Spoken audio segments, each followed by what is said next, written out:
Pues yo quiero en primer lugar celebrar la disposición al consenso que muestran las distintas fuerzas políticas. Creo que la historia de México ha demostrado con creces que siempre que hay una vocación democrática en la Cámara de Diputados, sale un árbitro electoral fortalecido. Y fortalecido por el bien de la contienda democrática. Es importante que los distintos actores políticos encuentren en todos y cada uno de los consejeros y consejeras electorales personas dignas de confianza.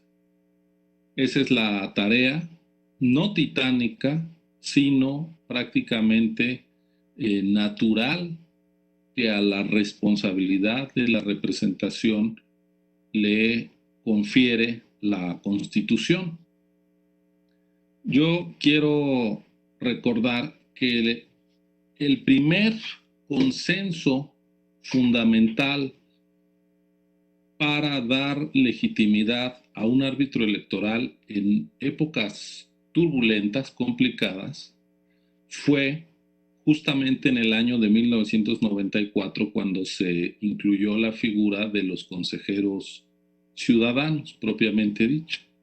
Quiero recordar que en aquella ocasión prácticamente una fuerza pudo haber impuesto su voluntad, porque la elección de 1991 favoreció mucho al partido que entonces gobernaba. Y por fortuna no fue esa posibilidad la que condujo, sino que los distintos actores políticos, oposiciones y gobierno entendieron que la gravedad del momento necesitaba ensanchar la vía institucional, la vía pacífica, la vía electoral, la vía democrática, en una palabra. Y después de ese consenso alrededor de los consejeros ciudadanos, en 1996 volvió a darse el gran acuerdo. Eso, como bien se recuerda, no ocurrió en 2003, antecedente de la controvertida elección de 2006, pero después se retomó el consenso en todos y cada uno de los nombramientos. Hoy los 7 consejeros que estamos aquí y los 4 que se fueron, fuimos designados por el amplísimo consenso de las fuerzas políticas. Y yo quiero decir que este instituto electoral ha dado muestra de imparcialidad, y frente a los dichos que llegan a ver al INE como un organismo donde hay alguna animadversión al partido en el gobierno, creo que conviene ir a los hechos. Por mérito propio, Morena ganó su registro en 2014. Y en el INE no pusimos ningún obstáculo porque no había ni hay ninguna animadversión, ni hacia ese partido ni hacia los otros 2 que lo consiguieron.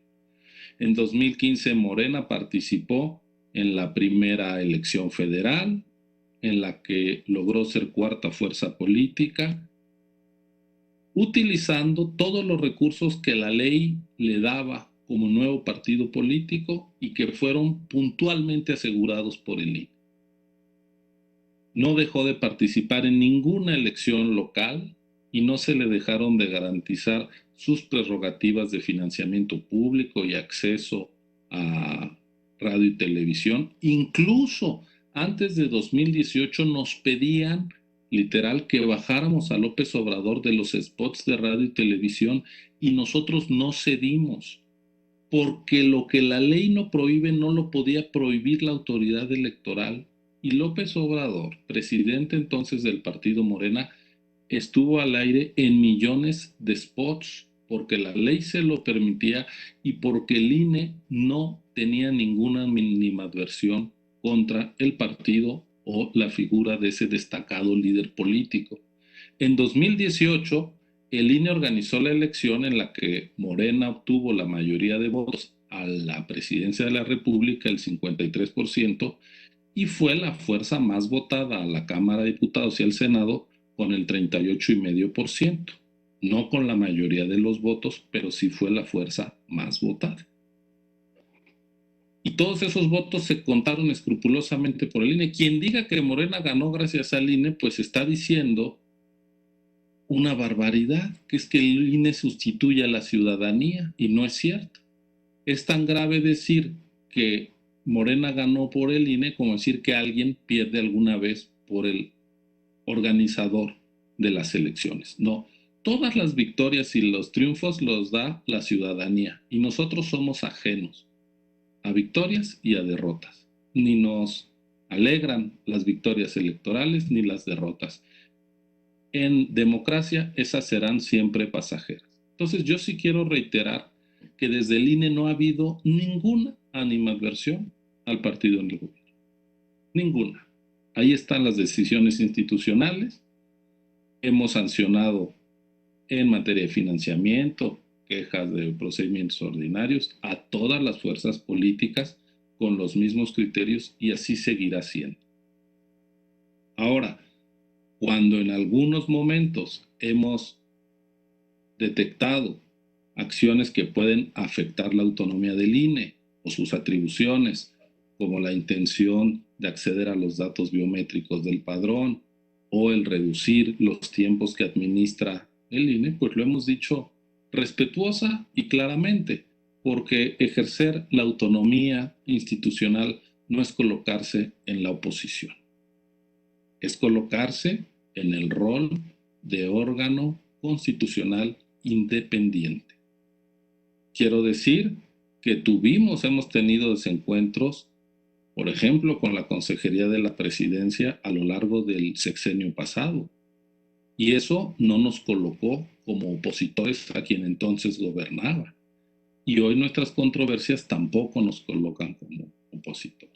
La misma vara en todo momento. Así que yo hago votos porque el consenso predomine en la Cámara de Diputados, porque eso querrá decir que la visión de Estado democrático y la altura de miras están por delante de cualquier interés de parte, porque al designar al árbitro no pueden predominar los intereses de parte. Ojalá haya esa altura de miras y creo que las intervenciones de los actores políticos de hoy a eso contribuyen. Muchas gracias.